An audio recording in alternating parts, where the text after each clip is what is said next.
அகில மீடியா நேயர்களுக்கு வணக்கம். இன்றைய உலகத்தின் காலை நேர தலைப்புச் செய்திகள். ஓமான் கடற்கரைக்கு அப்பால் அமெரிக்க கப்பலை தாக்கியதாக ஐஆர்ஜிசி தெரிவித்துள்ளது. ஐஆர்ஜிசியின் ஹாத்தம் அல் அன்பியா ஹெட் குவார்ட்டர்ஸ் தலைமையகத்தின் ஒரு செய்தியாளர் ஓமான் நாட்டின் சலாலா துறைமுகத்தில் இருந்து கணிசமான தூரத்தில் அமெரிக்க ராணுவ ஆதரவு கப்பலை ஈரான் படைகள் இலக்கு வைத்துள்ளன என்று குறிப்பிட்டுள்ளார். பகுதியளவில் அங்கீகரிக்கப்பட்ட டாஸ்னிம் நியூஸ் ஏஜென்சி செய்தியாளர் வெளியிட்ட அறிக்கையில் முன்னதாக அறிவித்தபடி சகோதரமற்ற நட்பு நாடான ஓமானின் தேசிய இறையாண்மை ஈரான் இஸ்லாமிய குடியரசு மதிக்கிறது என்றும் கூறப்பட்டது.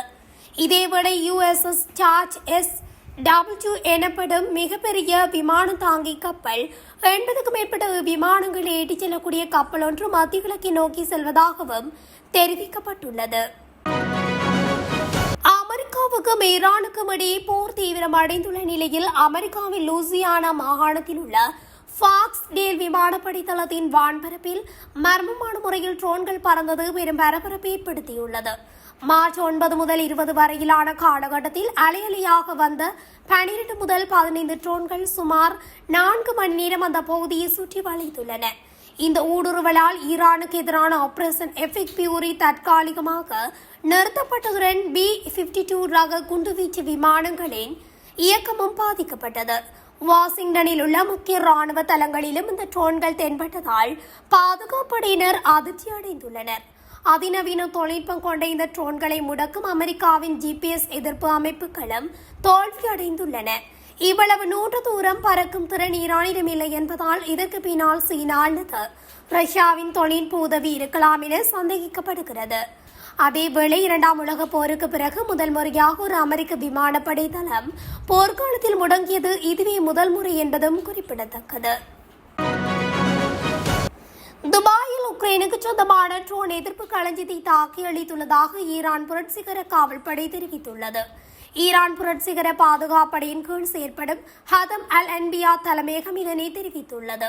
அதன்போது அமெரிக்க ராணுவ தளபதிகள் மற்றும் படையினர் தங்கியிருந்த இடங்கள் இலக்காக எடுக்கப்பட்ட போது அமெரிக்க படைகளுக்கு உதவுவதற்காக உக்ரைன் சார்பில் துபாயில் அமைக்கப்பட்டிருந்த ட்ரோன் எதிர்ப்பு அமைப்பு களஞ்சியம் தாக்கப்பட்டு அளிக்கப்பட்டதாகவும் ஈரான் தெரிவித்துள்ளது. இந்த நிலையில் எதிர்பாராத விதமாக தாக்குதல் நடந்த நாளிலேயே ஐக்கிய அரபு அமீரகத்திற்கு உக்ரைன் ஜனாதிபதி விளாடிமிர் ஜெலன்ஸ்கி விஜயம் ஒன்றை மேற்கொண்டுள்ளதாக செய்திகள் வெளியாகின. தனது விஜயத்தின் போது உக்ரைன் மற்றும் ஐக்கிய அரபு அமீரக நாடுகள் பாதுகாப்பு ஒத்துழைப்பை மேலும் வலுப்படுத்த ஒப்புக்கொண்டதாக அவர் தெரிவித்துள்ளார். இவ்வாறானதொரு பின்னணியில் ஈரானின் இந்த அறிவிப்பு மற்றும் தாக்குதல் தொடர்பான தகவல்கள் மத்திய கிழக்கு மற்றும் சர்வதேச அரசியல் சூழ்நிலையை மேலும் பதற்றமடைய செய்யக்கூடியதாக கருதப்படுகின்றன. இந்த நிலையில் ஐக்கிய அரபு அமீரகத்தில் உள்ள உக்ரைனிய ஆளில்லா விமான எதிர்ப்பு அமைப்புகள் இருந்த கிடங்கின் மீது ஐஆர்ஜிசி தாக்குதல் நடத்தியிருந்தமை அதில் 21 உக்ரைனியர்கள் உயிரிழந்திருக்கலாம் என்ற அச்சமும் எழுந்திருப்பதாக கூறப்படுகிறது.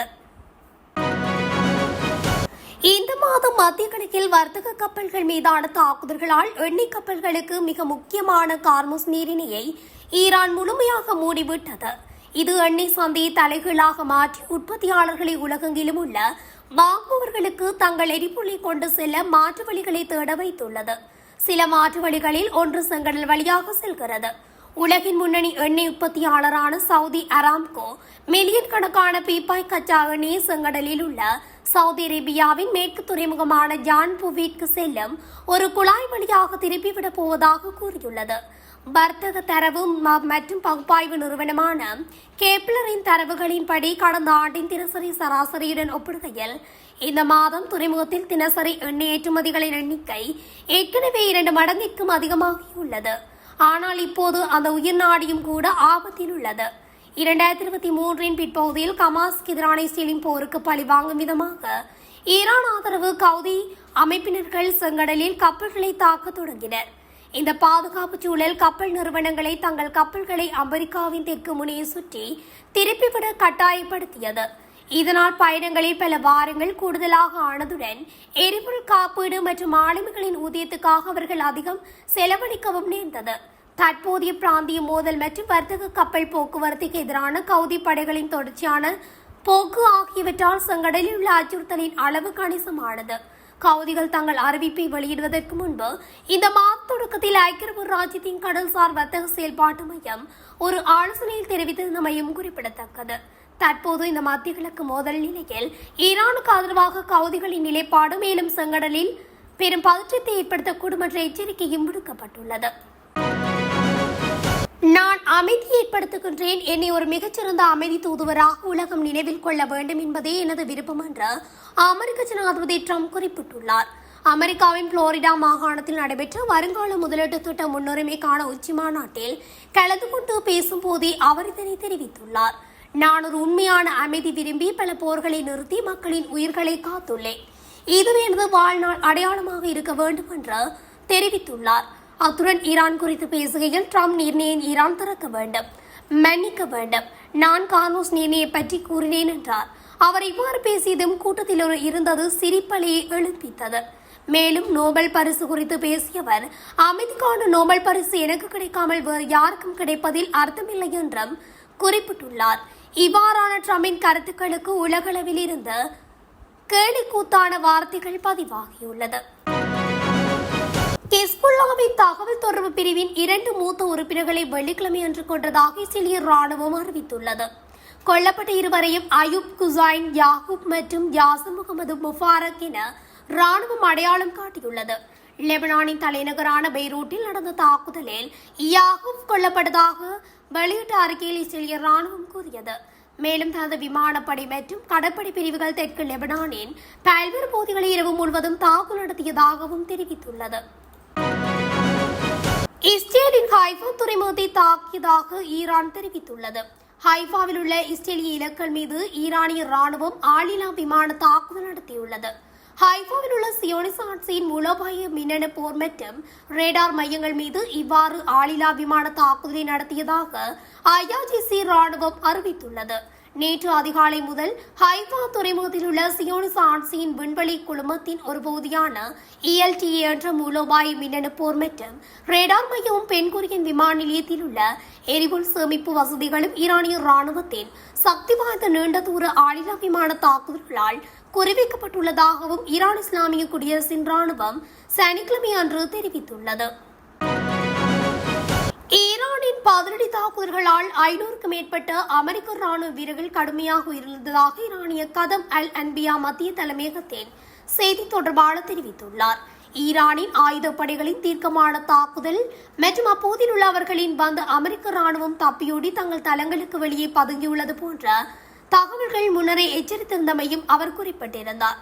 சமீபத்திய மணி நேரங்களில் அவர்கள் 2 பதுங்குமிடங்கள் அடையாளம் காணப்படுவதாகவும் துபாயில் உள்ள முதல் பதுங்குமிடத்தில் 400க்கும் மேற்பட்டோரும் 2வது பதுங்குமிடத்தில் 100க்கும் மேற்பட்டோரும் இருந்ததாகவும் இந்த 2 இடங்களும் இஸ்லாமிய புரட்சிகர காவல்படையின் வீரமிக்க விண்வெளிப்படை மற்றும் கடற்படையின் துல்லியமான ஏவுகணை மற்றும் ஆளில்லா விமானங்கள் மூலம் குறிவைக்கப்பட்டதாகவும் இந்த விளைவாலேயே 500 அமெரிக்க வீரர்கள் உயிரிழந்துள்ளதாகவும் தெரிவிக்கப்பட்டுள்ளது.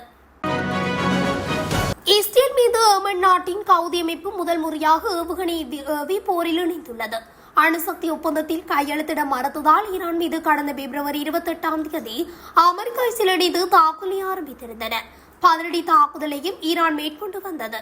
இந்நிலையில்தான் ஈரானுக்கு எதிரான போருக்கு பதிலடியாக இஸ்ரேல் மீது ஏமன் நாட்டின் கவுதி அமைப்பு முதல் முறையாக ஈரானுக்கு ஆதரவாக பாலிஸ்டிக் ஏவுகணைகளை ஏவி போரில் இணைந்துள்ளது.